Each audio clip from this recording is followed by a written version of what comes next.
ce qui est important de comprendre, c'est que le MSC a été créé avec une mission. Cette mission est de contribuer au reversement du déclin des stocks mondiaux de poissons et de promouvoir la conservation des écosystèmes marins.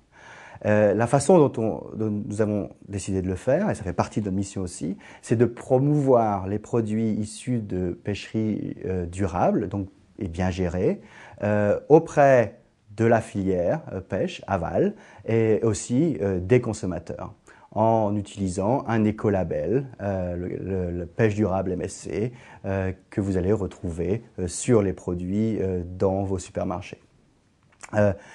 Il est très important d'avoir cette vision internationale, puisque aujourd'hui le commerce de poissons au niveau international est le principal commerce devant le riz, devant le soja, devant le blé, donc en termes de valeur.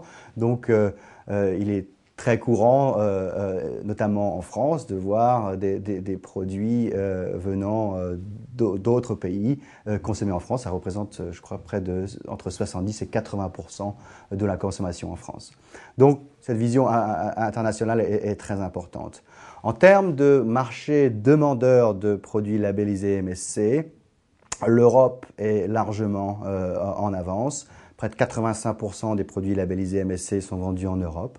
Et en Europe, c'est surtout l'Europe du Nord, la Grande-Bretagne, l'Allemagne, les pays germanophones, les Pays-Bas, les pays scandinaves, qui sont les principaux demandeurs, les pays les plus intéressés dans notre démarche.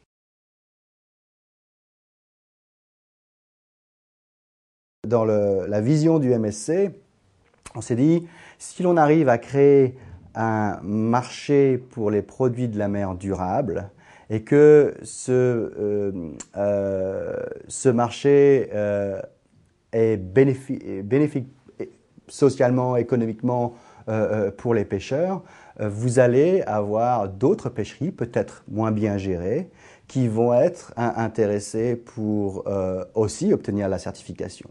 Et pour obtenir la certification, ils vont devoir changer leurs pratiques, améliorer, ce qui veut dire en quelques mots, améliorer les stocks de poissons sur lesquels ils opèrent, donc leur laisser plus le temps pour grandir. Ça peut être diminuer leur impact sur les habitats, ça peut être diminuer leur impact sur les espèces de poissons non ciblées, ou alors les espèces animales non ciblées, comme les oiseaux par exemple.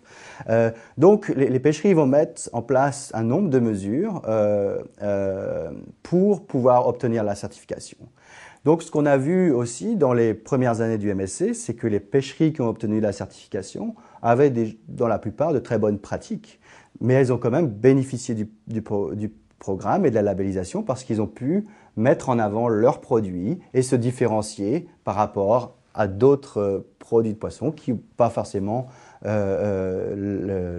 pas forcément issus de sources durables.